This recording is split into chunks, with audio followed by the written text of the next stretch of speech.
Hi everyone, and welcome yet again to this edition of KWC Kopi with Chris, and I'm Chris Henson. Today's episode of KWC is a special one because I want to do my bit in raising greater awareness amongst our viewers and listeners on the topic of suicides in Singapore. Too many of these has been happening, so little have been discussed in community. So I have a very special guest with me today, and she is Jenny Teo. She's my Kopi Kaki for today. Hi, Jenny. Hi, Thanks Chris. for being with us.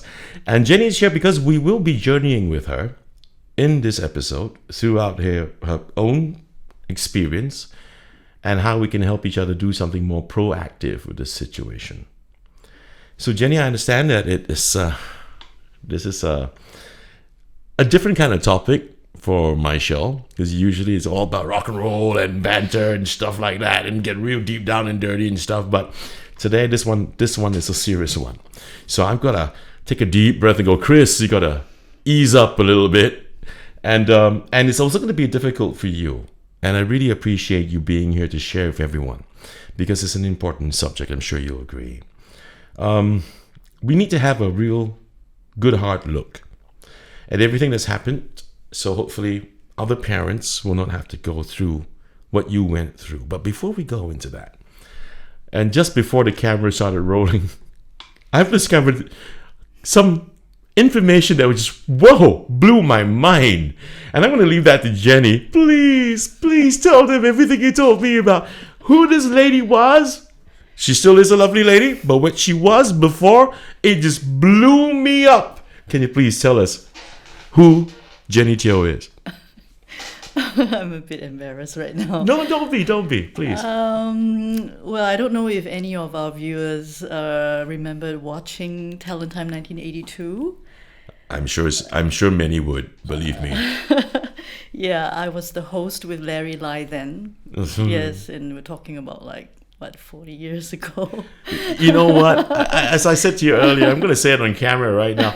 You cannot imagine the influence someone like you have had on someone like me.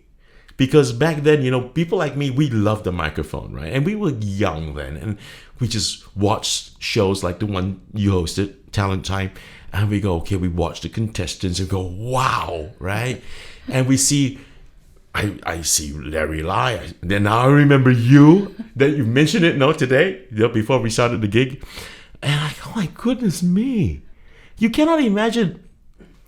I've said this to some of my other Kopi Kakis over the last couple of weeks, the guests I've got, who've also been influences on me, and which is great. And now I'm going to tell you right now, you cannot imagine. Some people like me, and I'm sure there's more, have been influenced by someone like you too. Oh. Yeah. So tell us more about that. So you were in TV, you were on radio back in the days of the Singapore Broadcasting Corporation. Yeah, I joined the Singapore Broadcasting Corporation after it became SBC from Radio and Television Singapore, RTS. RTS, Yes. Oh wow. Now we're going way back now. Yes. Yeah, so SBC was a statutory board then. And my first job there was, believe it or not, I was an announcer on the classical music station. And Stephen Lee was my boss. Oh! Yeah, and so after a year, I got really bored, and then I went to 90.5, which is called Gold. Back Gold. then it was Radio 1, wasn't it? Yes, and there was only one English radio station there. Oh yeah. So I remember that. if you want to hear your favorite song, you want to make a request and all that, you have to make sure that you tune in at the right time. So that's like Roger Cool's day, right? Wasn't it? No, it was. I worked with people like Jeanette Joseph. Oh. Wow, names I've not heard in a long time. Gloria Manasseh. Okay. Florence Lian. Philip Chu. Yeah. Wow. Yeah, the list goes on. I was there for. So after 90.5 Radio 1. I was there, and then when they decided to launch 987 Perfect 10, so Yeah. I was one of the pioneer DJs there, together with Florence and Bernard. Bernard, Aloysius, and gang. Yeah, and Dahlia. Dahlia yeah, Z. Yeah, right. And then after that, I wanted to do production, radio production. So I asked to go back to 90.5. So I started doing a lot of medical series where I interviewed a lot of doctors and all that. Must have been boring. Well, it was a challenge for me. Yeah, because it involved production and all that. But during all this time, in 1982, I was kind of like, spotted. Somebody spotted my talent, so to speak, for television presentation work.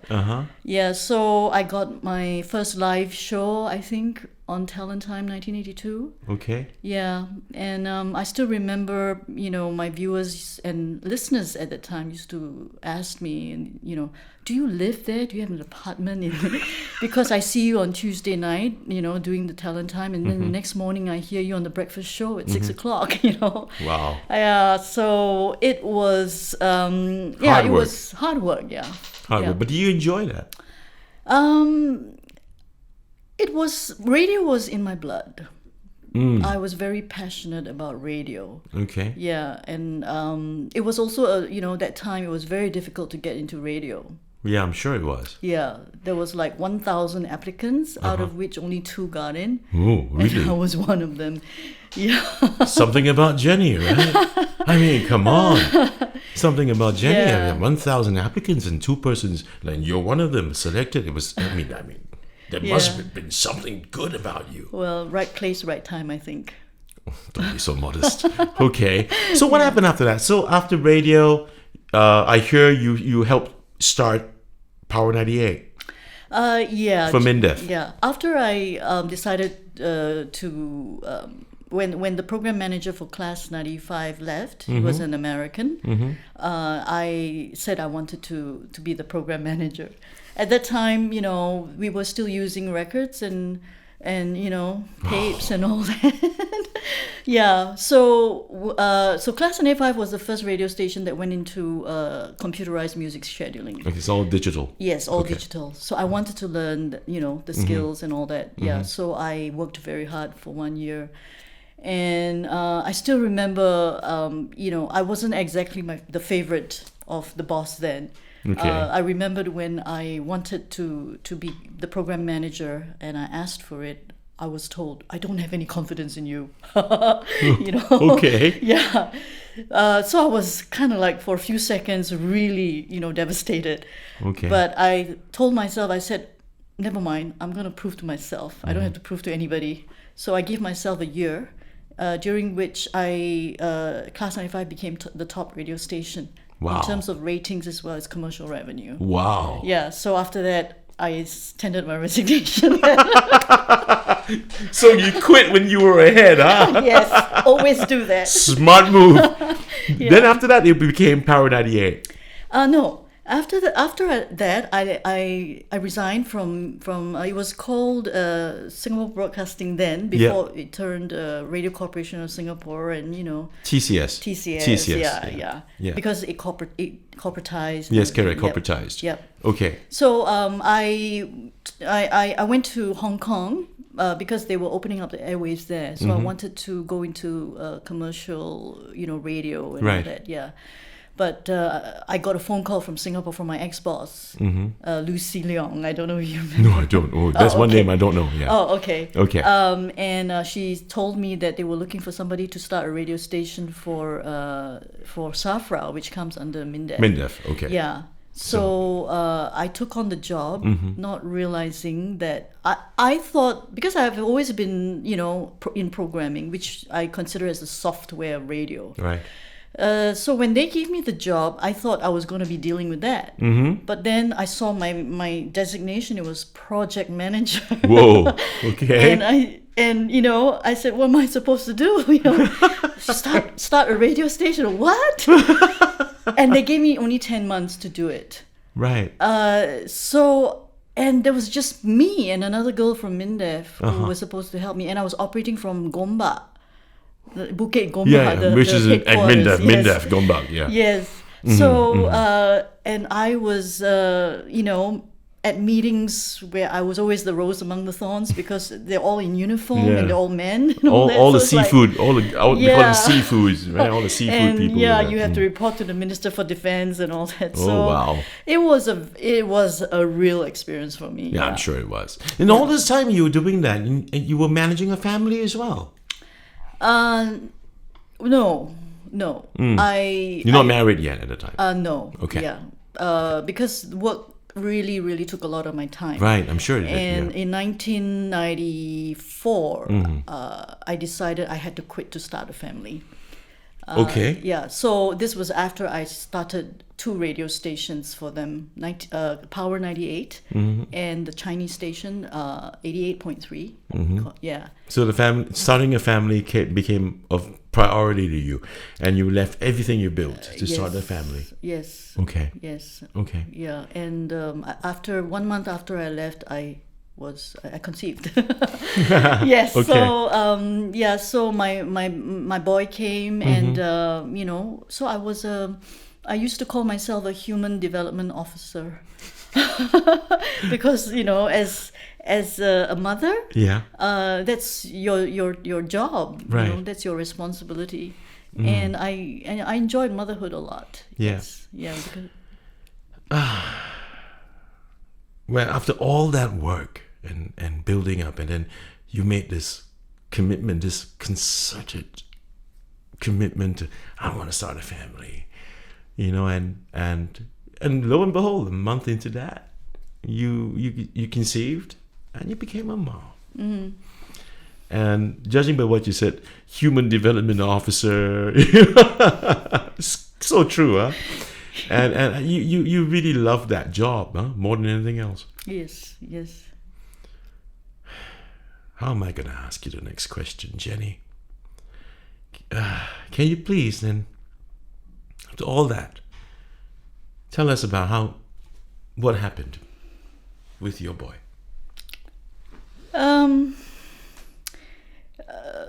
My boy, my boy had a pretty he was the only child. Okay. Yeah, so I literally doted on him, but unfortunately, because school-wise, he wasn't exactly academically inclined. Okay. He was more the creative sort, like me. I think he had a It's lot a of right-brainer, genes. yeah. Yeah. And he was seeing a counselor, and he would go to school, but he wouldn't attend class. He would sit in the counselor's office. Okay. Yeah. So unfortunately, he didn't do very well for his PSLE. Okay. So he ended up in a neighborhood school. Which is fine. He used to be a very, very, when he was young, a very cheerful, jovial, boy. He would play pranks. He loved. I called him my Mr. Bean. He was my Mr. Bean. He was a comedian. He was always making me laugh as Yeah. his mom.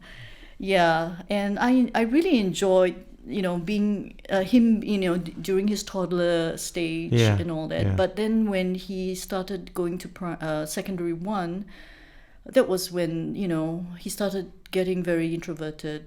I think it changed him. Yeah. Parenting is one of the toughest things to do in life, huh? Yeah, I remember my boy, and to this day I still feel so bad, and I don't believe I'm going to be saying this on camera. But when he was about 4, I think, I was a younger dad learning how to balance raising a child.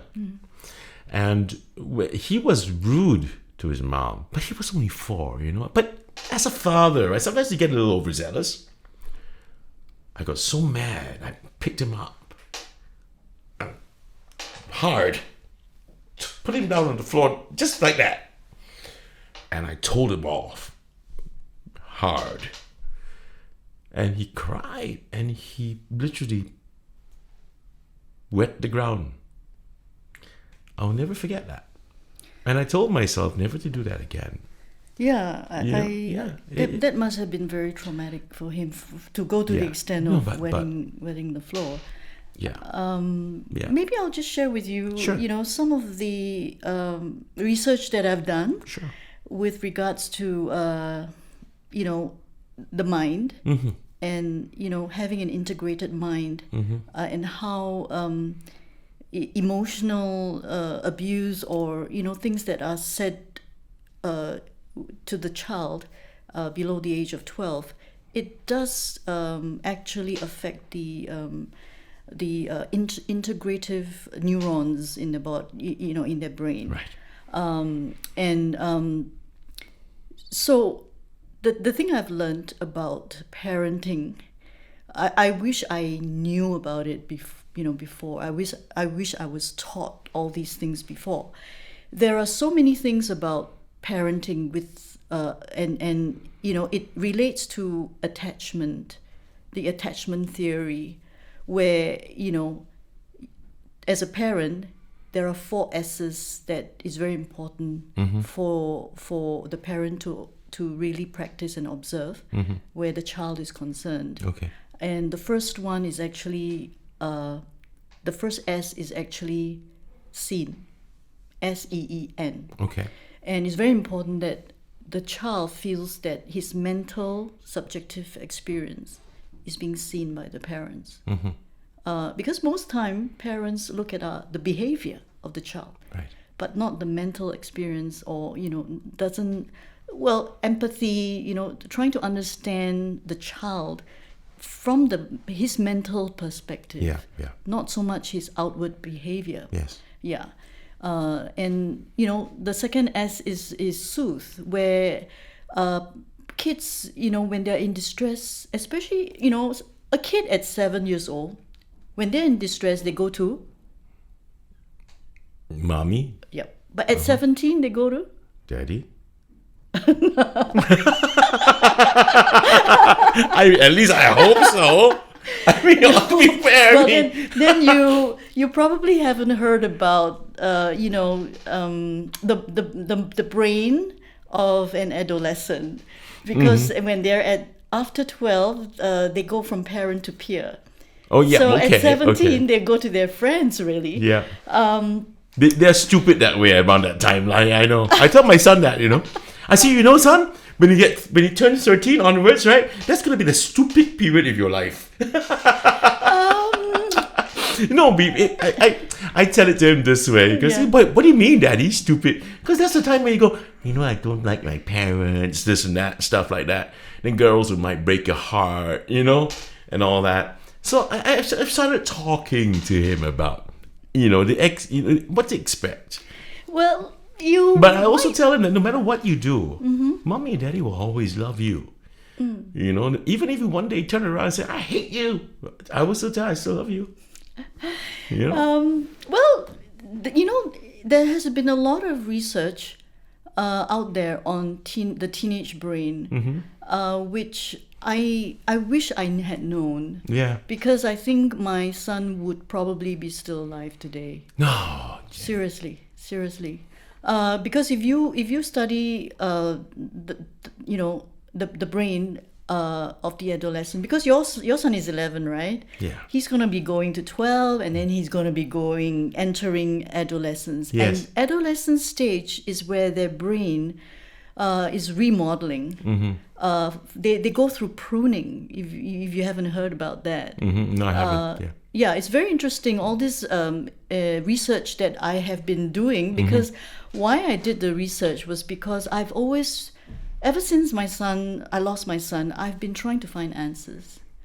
Like why was that? He died because the girl broke up with him. That was like the last straw on the camel's back for him. But I learned that he had lost his attachment figure with his parents. So, and then in adolescent stage, they want to, they are moving from parent to peer. Right. So when, they find a girlfriend or a boyfriend, that becomes the attachment figure for them. And it can be a life or death situation for them. Right. Because of the fact that their brain the brain of the teenager is actually evolving. And, there is the thing about myelination as well, which actually causes them to really think very fast. They really, mentally.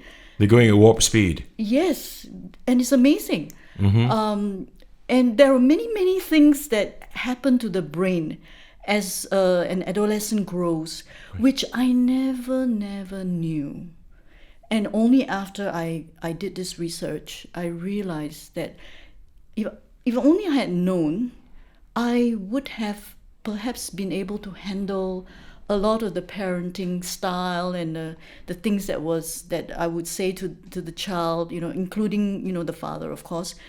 It would have been very different.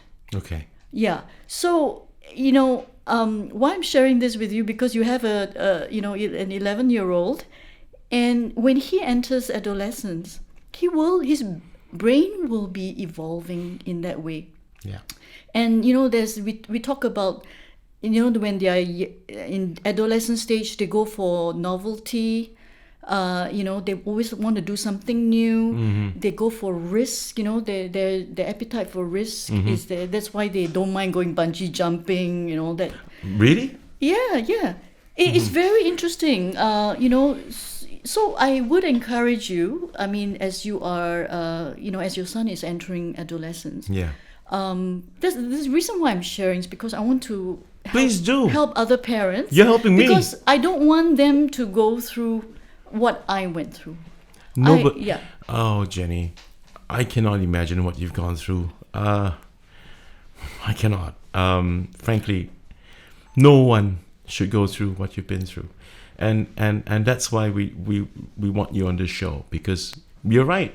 This is meant for everyone, all our viewers and listeners, to learn something here. As a matter of fact, as you're telling me all this, my son's face is in my head. Yeah. It's I feel that teenagers are very misunderstood. Yeah. But they are actually going through this phase that is really, really very important. And what we tell them should empower them rather than disempower them. I don't know if I should go on. Go on, please. Okay. Yeah.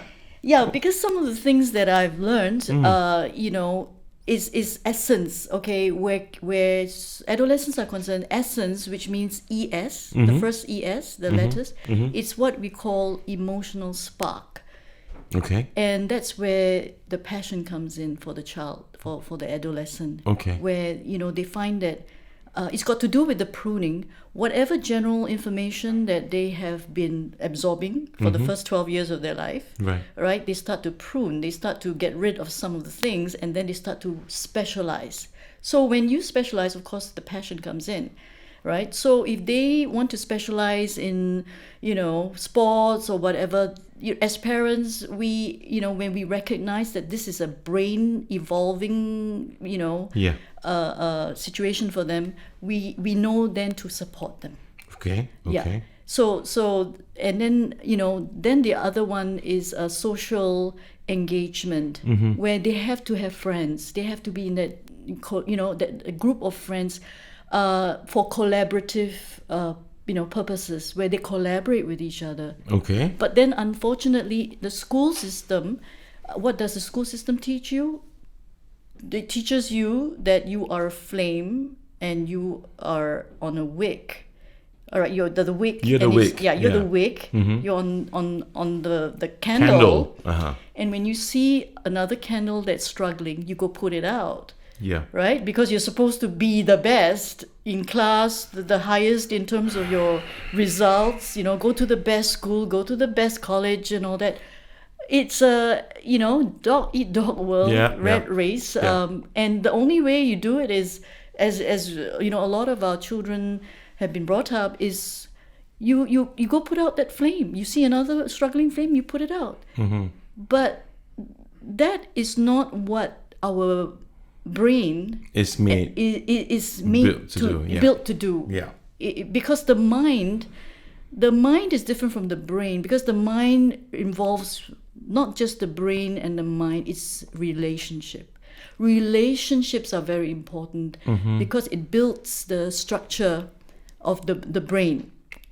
Okay. So it's a bit... Okay, it builds the structure of the brain biologically, you mean? No. Okay. Brain and mind would be two separate things, isn't it? I'm struggling to understand this part here. Okay. The brain is to the brain... the brain is to the body Yeah. as the mind is to the soul. Correct. Okay. Yeah. But The consciousness and the Yes. unconsciousness. That's your mind. Yeah. But you see, on the topic of mental health, Mm-hmm. if you look at, the DSM, the Diagnostic and Statistical Manual for Mental Disorders. Okay. That's the manual that a lot of clinicians and psychiatrists and researchers Refer to. They refer to it. It tells you the symptoms and the syndromes. Okay. And of course the how to medicate and all that. Right. But it is all about not mental wellness. It's all about mental disorders. Oh. So okay. why I'm interested in this research is because I'm interested in mental wellness. Don't tell me what mental disorder is. Tell me what it is. What is mental health? Right. Right? How do you define the mind? Do you know how to define the mind? I can only define the mind as your unconsciousness and your consciousness. Yes. The mind actually has a very scientific definition. Okay. And if you want to really know, it's actually an embodied, relational, self-organizing emergent process. Wow. That regulates energy and information flow. Wow. That is the scientific definition of the mind. Okay. And if you understand, every word in that definition has a definition. How do you define energy? Or Yep. how do you define information? Yes. Or what is emergent process? Right. Right. So once you understand all that, you realize that our an integrated mind is one where there is connection between the differentiated parts. Okay. And there's a linkage. There is Okay. a linkage because your mind, your brain. You can actually have a model of your brain in your hand Yes. like this, Yeah. where you have the prefrontal cortex. Prefrontal cortex. And all the limbic area and brainstem and all that, and all the Corpus the callosum down. functions, Yeah. all the functions. They all have to work in an integrated manner through linkages in order for you to have a healthy well-being. Okay. Which is your mind, a healthy mind. Okay. Otherwise, you could end up a person who is impaired in the integration of the mind. You could end up in chaos, and chaos is anxiety, manic depression, and Right. chaos or rigidity. Okay. Rigidity is depression, where you are rigid. You don't want to have anything to do with anybody. It's all about that mental illness and mental health disorders. It's all about the. So adolescents are more susceptible to these sort of issues.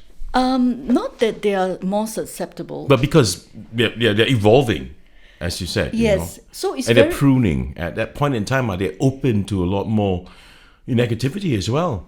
exactly. Right. But it helps for a parent to understand what actually are the 4 features in the brain of a teenager. Okay. Right. So that you can parent support according to what you understand they are going through, rather than say, it's hormones raging, or it's a phase Don't they play have it to go down. through. Don't play it down. Yeah. So that's I believe, after having done this research, I Right. believe that there's a lot of lack of knowledge where our teenagers are concerned. Okay. What they go through in their teenage years in terms of their brain development. But there are also other. Now that you mentioned this, as we come to this point where adolescent in someone's adolescent years. What's wrong with my tongue today? They're more open towards being emotionally hurt, and then of course, it's not just about, as you said, it's not just about going through puberty, and hormones are raging or not raging, etc., etc., etc. All kinds of confusion comes in. We've seen a hike in suicides from 2018 through to 2019, and the scary part is we're seeing cases, most of these cases between the ages of 10 to 29. It's scary. When I saw 10, I went, what? And I told my kid my kid asked me last night. We're very close. We're a very cute little family. We're really tight. Yeah, my wife, myself, and our boy. And my boy asked me, so Daddy, you got to shoot tomorrow? I said, yeah. He said, who are you interviewing this time? And I told him I wasn't going to be interviewing you. And he said, what's this about? I said, oh boy, here we go. So I told him, it's about, suicides. And before I could say anything, he actually said, yeah, a lot of kids are doing it. Okay. And yeah, because they're stressed. Okay. How do you know that? I read it online. And I was kind of glad because I knew that this is going to be a point where I can talk to him more about it more openly. As a matter of fact, we have very open conversations, But when I saw this report, right, 10 to 29, good grief. And the age group, the highest age group actually will be 20 to 29. And these are young adults. Yes. And not that young either. We're talking about 28, 29-year-olds. And from what we've discovered from the SOS, the articles that we've been checking up on, is that some of it could be because of failed romantic relationships or difficulties coping with mental health. Your son he was 17 at the time? No, he was 20. 20, I'm sorry, 20. And it was over a girl, yeah. And based on the report, it's about, most of these young people are going through the same thing as well, or have gone through that and therefore resulting in this. But let's talk about mental health, which is something you've been talking about from just now. Let's talk about depression. I'd like to talk about that. Have you ever been depressed? Yes. After I divorced in 2014, right, I went into depression for 2 years. 2015 to 2017, I was in depression, and it was pretty bad. I was suicidal. Okay, so you were also suicidal. Yes. Yep. And so depression is, it doesn't discriminate. Mm-hmm. It can happen to anybody. Mm-hmm. And it's one of those, conditions that can creep up on you. And, because if you haven't gone through depression, then, as a lot of our young people, are going through right now, they are not able to know, what's happening to them, or put a name to it, to their emotions and all that. Yeah. And so that's why, and usually because they are in their adolescent years and all that, there's this thing about peer pressure. Mm-hmm.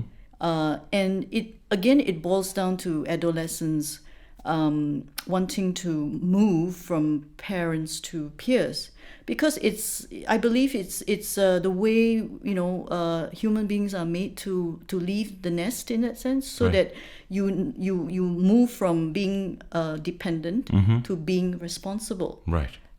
So the brain has to adapt to that kind of need, mm-hmm, or change. Okay. Yeah.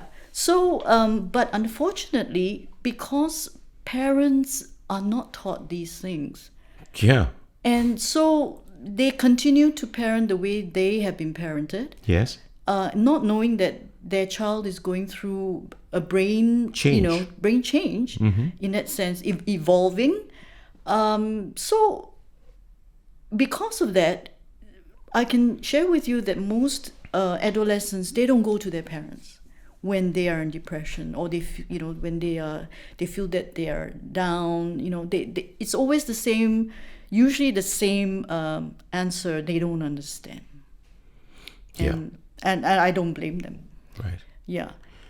So, I mean, how do we spot anyone, adolescents, kids, adolescents, adults? Would it be the same kind of telltale signs that someone's in depression? I mean, if I refer to what happened to my son at the age of 11, 12, it would be, first of all, isolation, self-isolation. You want to isolate because he was hiding behind sofas, hiding in wardrobes, and it was just a total change from his normal behavior. Right. Yeah, and they suddenly become from a jovial extrovert. They can actually become an introvert. Just like overnight? Can it happen like overnight? Did it happen with your boy? Yeah, it did. Overnight? It did, yes.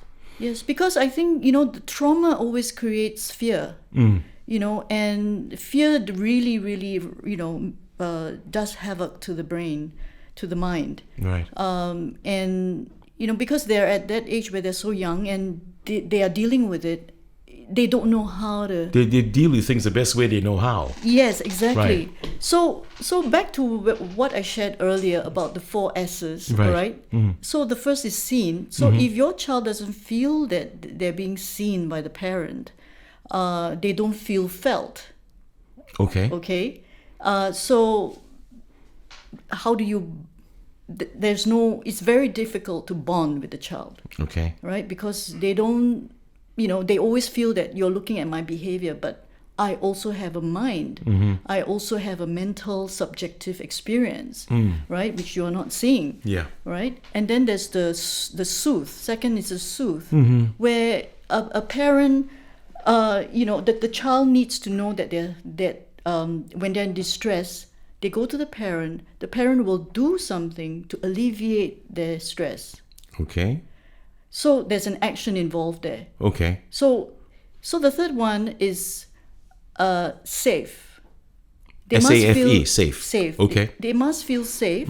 Safe not just in terms of that they come back home from school, they don't see, parents fighting with each other, or, there's violence in home, in the home, because that automatically tells them, they don't feel safe. Okay. But the other aspect of feeling safe is not coming home from school and seeing your father drunk. Right. Right? There is no emotional abuse here, no physical abuse here, but the child will not feel safe. Right. In such a circumstance. So he needs to have a safe haven somewhat. They must feel safe. They know that when I go back to this place, I'm cool. Yes. Nothing's going to happen to me. Yes. I'm protected. I feel cool about it. Yes. Right? Exactly. Yeah. But it doesn't help with COVID-19. Well, hell, yeah. It actually exacerbates, the situation for the child who's already going through this experience at home. If it's a household that's got maybe some degenerates living in the house, without even having to abuse the child emotionally or physically even, but just because of the person's behavior, the child already feels that this is hell for me living here. Yes. Just watching all this happen. Yes, exactly. Okay. Yeah. But, parents are not perfect. We are not perfect. No, definitely not. So there's the 4th S, which is security. Okay. But in order to be, you can perform all the 3 S's, but if you don't perform the R, you won't get to the last S. Okay. The R is repair. Okay. So when the R, when you have arguments and all that, and someone throws tantrum, someone loses temper and all that, usually it's the father or the mother, there must be a repair. It's the same analogy as for couples. Don't go to bed angry. Yeah, but most of the time I can tell you, I mean, take my son for instance. Right. He never experienced all these S's. Neither did he experience the R. So he turned out to be a very insecure child. So a repair would be something like if the parent knew he's done something wrong, and you sit down with the kid and you express that you're sorry, and that I shouldn't have done that. I'm sorry about that. And and then you get a little huggy wuggy a little bit. I mean, I've done it a couple of times with my boy. Sometimes parents, you're right. It's not easy, man. We're not perfect. Yeah. Sometimes you don't even know you may have said something that would hurt. Yes. But at least in my family, my boy would go tell, or vice versa. But normally happens with me because this is a male thing. He will go to the mom, and mom comes and tells me about it, and then I go, what? Okay, then I will go and have a sit down with him. If I'm wrong, I'm wrong. And I'll admit it. So I suppose I take that what you mean. You say, repair. That to me, I think that's repairing. Yeah, right? Because all of us do flip the lid, Oh yeah, tell me about it. Yeah. So, and because we're not perfect, there will be situations. So as long as there's this repair, all right. And of course, it would be good if you can work towards a situation where he doesn't even have to tell the mom. He will tell you. Yeah. Because he feels safe with you, He does. I'm not being deluded here. No, but really, I'm not. I think I'm a good dad, But I can tell you, in mental health, there is such a thing as ACE. Okay. Adverse childhood experience. Okay, yes. And, some of the traumatic episodes that they go through when they are very young, they would be carrying it in their heart for a long time. Yeah. Yeah.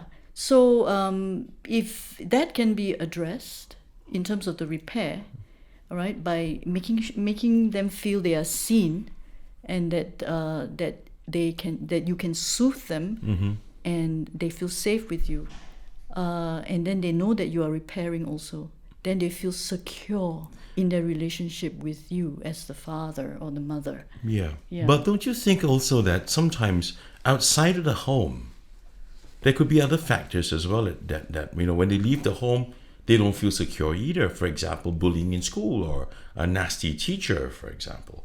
If you talk about ACE, acute childhood experience, I mean, I'm at 14, I to this day, I'm 50, I can tell you, I still remember it like it was yesterday when I had a teacher in secondary 2 who told me that I'll amount to nothing in life. Yeah. And to me, I think what you just said, to me, that's ACE for me, right? But it could also happen outside. I mean, in the circles they're with. Teachers, bullying, or even a girl who rejects you, And it all depends on how the kid actually takes it. But again, I'd like to come back to this about depression. For kids, they hide like you said, in could be in a cabinet. They hide behind a sofa. How about adults? How do we recognize depression in adults? Would you know? Well, I was in depression for two years. Yes. I self-isolated, and I would reject every invitation to go out. Okay. I would wake up in the morning and I wouldn't brush my teeth. I wouldn't bathe. It's a feeling of I'm not worth it. So why even bother? You are qualified to neglect yourself because that's how bad you feel, how low your self-esteem is. Okay. You're not worth a bath. Okay. That's how I felt then. So and there's always the talk about no sense of belonging. There's anxiety, even suicidal ideation, and they just don't want to talk. I mean, when I was going into depression, I had to go for lunch with my sisters. I wouldn't talk. I would just keep quiet. You just very withdrawn inside. Yeah, how could one actually reach out to lend a hand to someone that has depression, because the person is not out, the person is hibernating somewhere. So how dangerous can this be? If that person who's suffering from depression is living alone, then how would anyone be able to reach out and help. So it's highly dependent, isn't it, on that individual to ask for help. Well, But most people won't do that. usually a person in depression wouldn't ask for help. Yeah. But it would help if friends or family members, relatives notice. You have to be observant, and you notice some changes, and you ask. All right. Even for the average layman, there's this thing about they call see say signpost. Okay. All right. For example, when you see someone who is you can tell the person. Usually, you can tell by the eyes. Okay. They say the eyes are a window to a The person's soul, Yeah, right? Yeah. I mean, I have seen, when my son was in depression, when I was in depression, you can see the eyes are just, there's no life. It's just very cold and still, Okay. Like for me, I had no emotions. So how am I even going to emanate anything through my eyes? But that's why friends, family members, and all that need to be very observant. So when you are observant, you see, right? Then after that, you say, "Are you okay?" All right. But when you were suffering from depression at that time, your boy was still around, Yes. and he saw you go through that. Yes. I have actually mentioned in my talks, that it was so bad I actually wrote a suicide note for him. Okay, and he read it. No. Okay. I'm glad that I never gave it to him. Yeah, but it was that bad. Yeah. So it's like so back to the see say signpost. Yeah. For example, for the average person who wants to help anyone who is in depression or who has got, for example, if you are, let's say you're working as at the counter in a hotel, for example, you see someone who checks in and the person has got no luggage. You see, Yeah. you start to wonder why no luggage. Yeah, I mean, he's just going to check in, but there's nothing he's bringing along. Well, it's very unusual. It is, of course. Yeah. So you start to wonder, what's happening here. So you really have to see and observe, and then when you observe these things, then you can try and approach the person and say, is everything okay and all that, So these are the things that one can do. Most of the time, we don't observe a lot of things. Right. Yeah, or we take a lot of things for granted. I mean, I'm guilty of it. When my son was not saying very much and all that, I just thought that he just had a bad day, or he's just in one of his moods, not realizing that he was actually going through depression. I'm sorry to ask you this, Jenny, but did he leave a note? He left 2 notes and one audio note.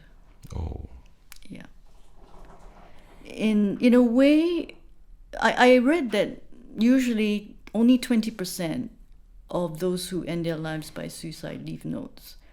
So in a way, I'm glad he did, because when I read his notes, I started to really learn a lot of things that went through in his mind. Right. Yeah, and that's why one of my talks, I actually entitled it "Delving into the Mind of a Suicidal Person," because I always feel that a lot of people talk about, we want to help, what can we do, what can we say, and all that, but not understanding the mind of a suicidal person. How are you going to help? Yeah. So understanding the mind of a suicidal person is very, very crucial. Okay. Yeah. And again, do you know how it feels like to be suicidal? How am I going to answer that question? Do you know what it feels like to be in depression? How am I going to answer that question too? Because you've never been through it, right? Yeah. So that's the reason why a lot of people who've never been through it, like Samantha, that Singapore Idol, the late she was she was in a competition. Okay. Singapore Idol. Right, She one of the took her contestants. life last year. I didn't know about that. Yeah. Okay. Samantha Lee, I think her name was. Okay. Yeah. And she wrote on her Instagram, she says, unless you've been through depression, you don't know how it feels like, and I won't wish that upon you.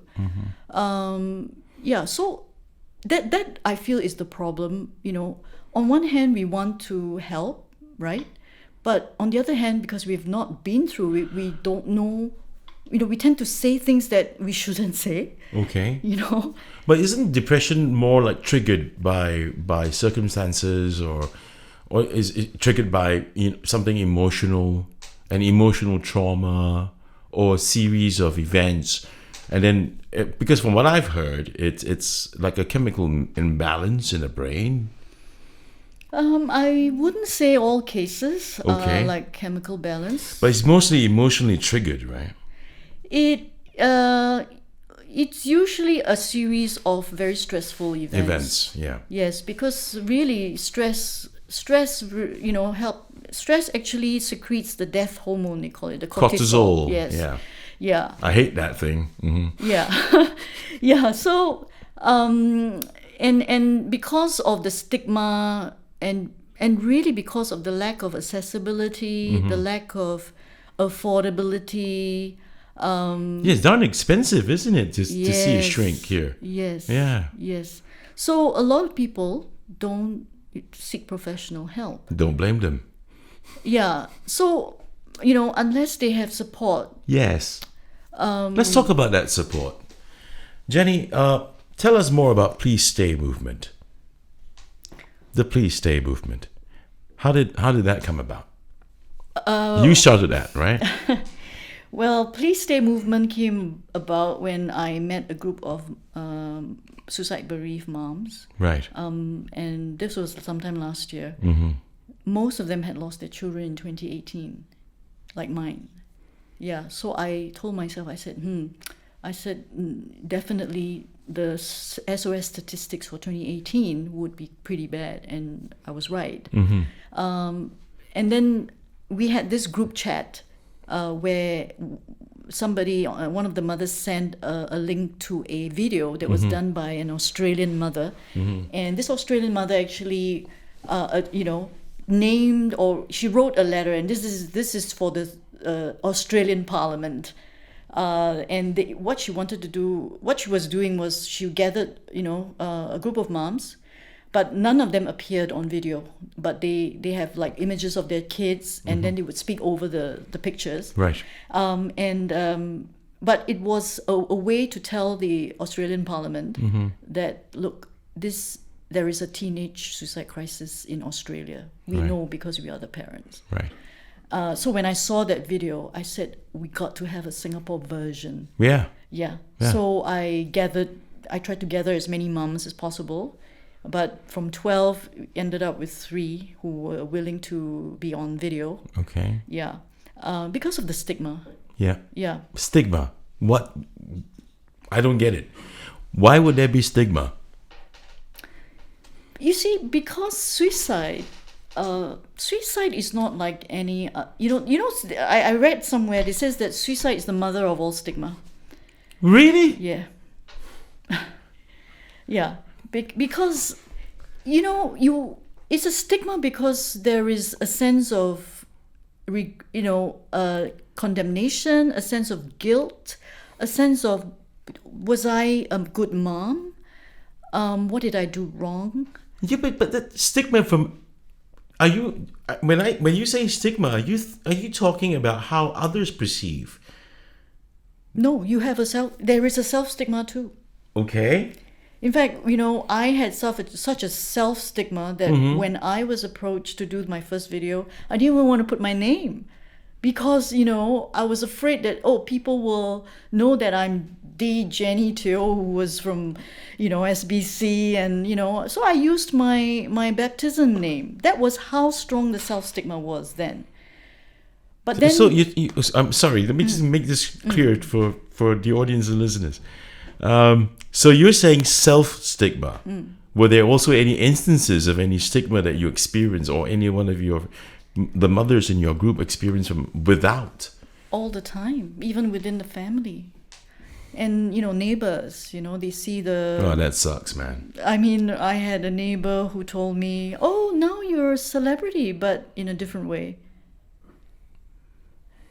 I've got smoke coming out of that's in my headphones right now, because it's emanating out of my ears into my headphones. You'll be surprised the kind of comments that people make. All right. You must have done something wrong. A lot of all these comments that bring about a lot of guilt and really condemnation. But I was, I was blessed in a sense that I managed to go through my journey of grief from absorption stage to adjustment stage. Okay, absorption means you just absorb everything that happened, right?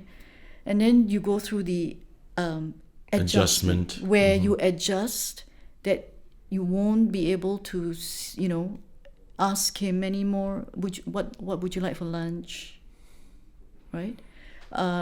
To the acceptance stage where you know that he's not coming back anymore. Okay. So how I process it, adjustment stage is like, oh, you make yourself think, okay, he's away, maybe he's overseas on he's attending university overseas, he'll come back. Yeah, so that's adjusting. Yes. Where are you now? Oh, I have gone from absorption to not even celebrating or thinking about his death. I celebrate his life now.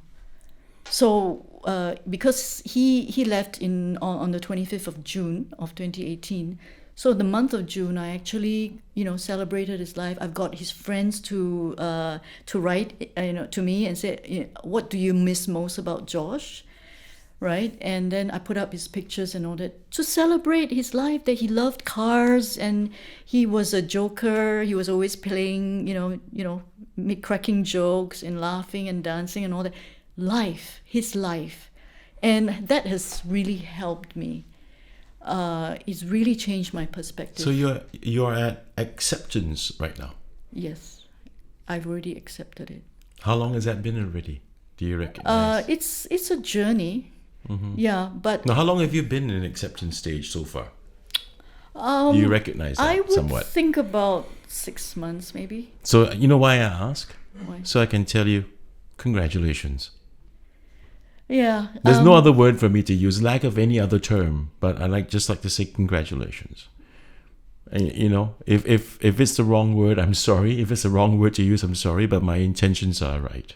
Thank you. Yeah. I mean, if you would know if I haven't gone to the acceptance stage, I'll be crying right now. Yeah.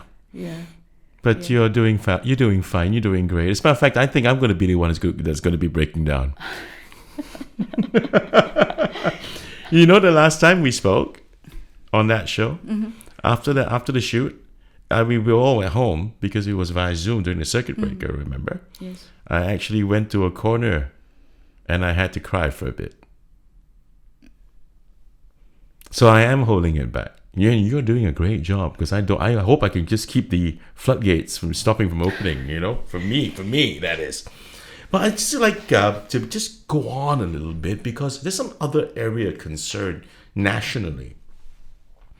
We talked about earlier on about the high incidences of suicides amongst the young, which we believe that, look, this country, people are not talking about this. It's weird. I mean, it comes out, articles are there, it's all there for you to read, for everyone to read, but no one talks about it. It is a real situation. And that's the reason why we want to have this topic today. Because Singaporeans must wisen up to this. That something must be done. And everyone's just so damn silent. It's crazy, right? Parents of kids like me, we should really be thinking about this and looking into this deeply. Like you said, MOE comes up with this. No, MOE. Well, okay. The education system. Woohoo! The education system. Boom, boom, boom, boom. Can you imagine if I was working in the other big broadcaster? I'll be shot. I'll lose my job tomorrow. Okay. The education system is that the candle, the wick, put out, snuff out the flame, blah, blah, blah. Things have got to change in our system here in schools. You know, I really think we need to have a lot of things to we really need to address, and how we can cater to the needs of growing children and in adolescents, of course, including that. But the other issue nationally today would be the alarming rate of depression that seem to be happening in our dorms amongst our foreign workers. And you know, there was one, I think if I'm not mistaken, one case of, there's been a spate of suicide attempts, and one actually ended up in death. Many of the workers say that they are suffering from the mental anguish is more of a serious problem than the virus for them, right? They're stuck in the dorms. Some of them are stuck on board cabins in ships.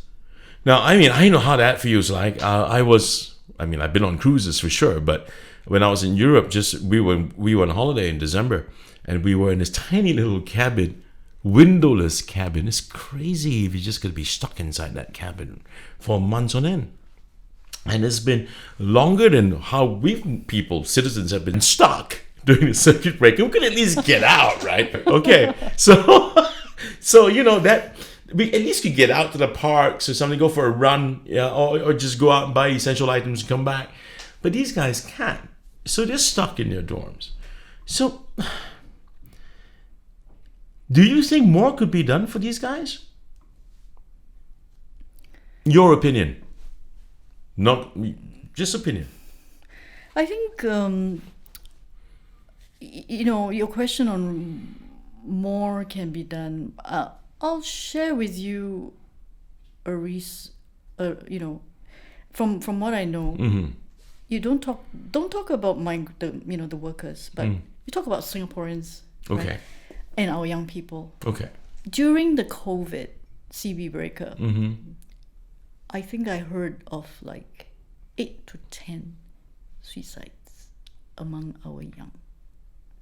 They're just not reported. Oh. So if you think about it, there are young people who are dying by suicide more than COVID-19. You're right. COVID-19 has not taken any young person's life. Well, yeah. But, wow. yeah. And I didn't know about this. Well, it's because it's not reported. There is, it's not encouraged, to be reported. What do you know about this? Because I'm in the circle. Sure, but that's why I'm asking. What do you know about this? How old are these kids on average? These 8 to 9. Do you know? They're teens. Teens, yeah. Okay. I think there needs to be a public education on suicide and depression and mental. In a big way. Yes, it has to be on a national scale. Mm-hmm. And it first has to start with changing the mindset of people. The perceptions. The perception, the stigma. Yeah. Right? And the stigma, actually, you can tell how strong the stigma is in a society by the language used. Yeah. Today, I still hear a lot of people say commit suicide. Mm-hmm. When it's already legalized. I mean, it's already decriminalized. Yeah. Right? And then I really feel very strongly that people have to come to a place where they are willing and comfortable to talk about it. Some people are willing, right? Because they want to help. Yeah. But they're not comfortable because they don't know enough. Yeah. Some people are comfortable Mm-hmm. because, they have been doing research, they know this and that, but they're not willing because they are afraid that other people, or they are afraid that they might be perceived as condoning it. So there is the need to be not just willing, but to be comfortable about it. Okay. So a person like me is willing and comfortable. Yeah. Right? But there are just not so many, People like you. So, Yeah. which brings me back to the Please Stay movement, which we left hanging for a bit. So, the video you've done, you said out of 12 moms, only 3 of you were willing to do the video. To come to produce show that our video. face on the Okay, video. okay. Yes. Okay. Yes, okay. because of the stigma, a Right. lot of mothers don't want to. So what does this movement do? We are an advocacy group, Okay. and what we do is, because based on our lived experience, we have learned a lot, and we realize it's not always according to textbook, and so they call it empirical, experience. Right, where it's yes. based on observation Yes. and experience. Yes. So what we do is based on our observations and all that. Like for example, I'll give you an example. Like I felt very strongly about the Institute of Mental Health, where when my son was admitted at that time, he was in depression. He was non-violent. He was just wanting to be in a corner by himself. Okay. But he was put in a ward called Mood Disorders Unit, where there were other people with other kinds of symptoms, right? And he told me after a week, "Mom, this is not a place for me to recover." So I feel since there is this teenage crisis in Singapore, right? It would help if there is a special ward for our young people, where they And- know they can go. It's a safe place. That they won't self-harm and all that. Sure. It's a safe place. But unfortunately, there isn't anywhere like this right now. Yeah, but between the Please Stay movement and the Samaritans in Singapore, would there be any kind of similarity in terms of, let's say, if someone's suicidal, can they contact the Please Stay movement as much as they can contact the SOS?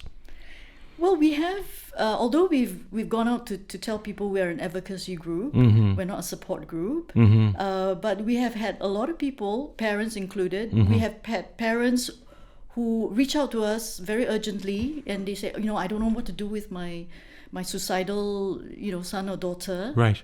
Right.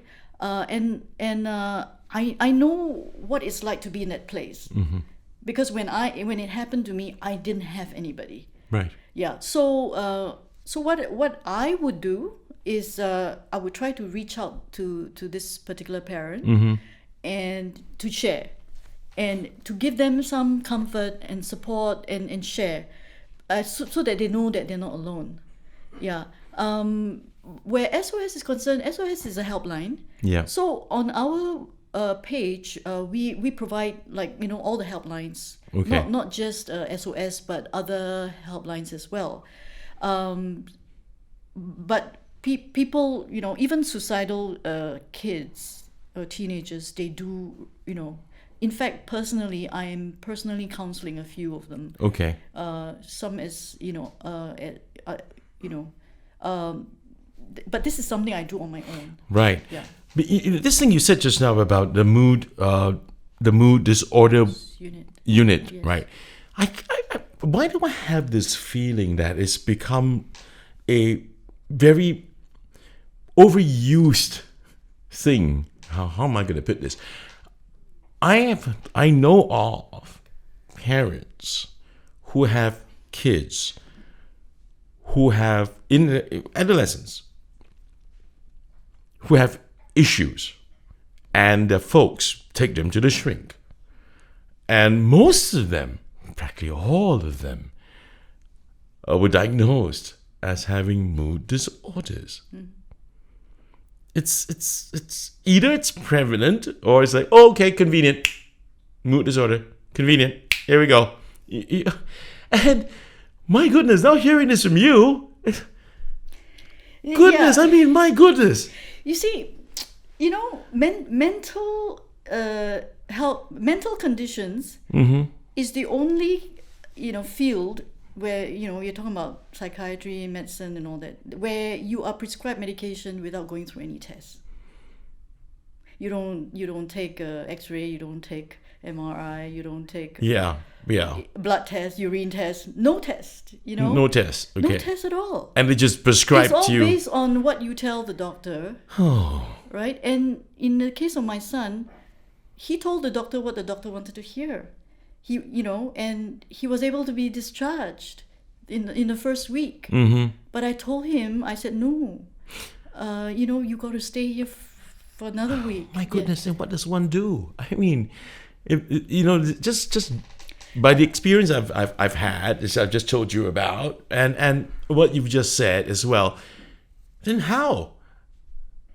If we're going to seek professional medical help, we don't know whether or not that would be the right thing now as well, isn't it? Yeah, I've always said that this method of diagnosis is as archaic as the time of Abraham Lincoln. Wow. Okay. He had depression too. Oh, you did? Yeah. Wow. 1840. Yeah. Uh-huh. Yeah. And although there are tests right now, like SPECT and all that, where they can, you can see the blood flow activity and all Yeah. that. Okay. Yeah. Don't we do that here? No, we don't have those tests. Why the hell not? We're supposed to be like, really up front there. I mean, in front where medical technology is concerned. Exactly. So that's what I've been advocating. Okay, so this your please stay movement, has it grown bigger at all? Well, we have people who want to be members. And Yeah, but you see, we are an advocacy group. yeah. There's so much. Well, there's only so much you can do as an advocacy group. But if you've got people who haven't been through what all of you've been through, but they still want to be members of the group, and at least that would help, make a lot more noise out there, wouldn't it? Well, you see, back to the stigma. Okay. Suicide is something that a lot of people, I mean, myself included. Okay. Sure. I never thought it would happen to me. Yeah. Okay. It's always somebody else's problem, right? And when you hear of it, even if it happens in a family, everything is swept under the carpet. Right. You don't talk About it. Yes. Right? It's the whole darn country. No one talks about it. It's the stigma. That's what we're saying. Yeah. So that's why I'm one of those people who come out and talk about it. No, but hoping that other people will do the same. Yeah, okay. So that's why I'm saying if we're gonna have some people who are willing and comfortable to come into your group, at least you've got the group that will be growing. It'll be growing, isn't it? And the people who are willing to step forward to help. Would you welcome that? Of course we do. Yeah, because I know why I'm saying this, why I'm harping in this, because I'm with you in this. There's got to be a lot more noise being made out there in this country about this problem. Yeah, unfortunately, if you talk about the direct person, right, and the family who's involved here, it's not just coming out and talking about it, because there will be objections from certain members of the family, right? Because it's what the name the word stigma means, mark of disgrace. Yeah. Okay. Right. So, and being in an Asian society, I'm sorry to interject, but I need to just tell you, Jenny, what I'm thinking in my head, that somehow the powers that be up there, you guys make a lot of noise. The louder you are, let them hear it and let them do something about it. That is the reason why I came up with the video. Yeah. For mothers in unity, So unite our voices to make a big noise. So you know what? I'm going to say this. The Please Stay movement.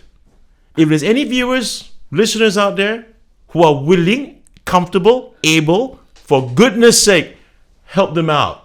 Because we need to do something about this. This is a national issue, frankly. And yes, I want to see your group grow. I really, really do. But this is all the time we've got right now, as a matter of fact. And thank you so very much for being so open and sharing so much. It's been really, really nice. I've learned a lot. Oh, and by the way, a lot of people don't know this, but I am a master clinical certified hypnotherapist. I am. So people, thank you so very much for joining us today for this episode of KWC Kopi with Chris. And I've had the pleasure of having Jenny Teo. Remember, if there's someone you know or show any signs of depression, please don't mind your own damn business. Just like in a song, reach out and touch somebody's hand and make this world a better place if you can. I'll see you next time. Until then, stay safe.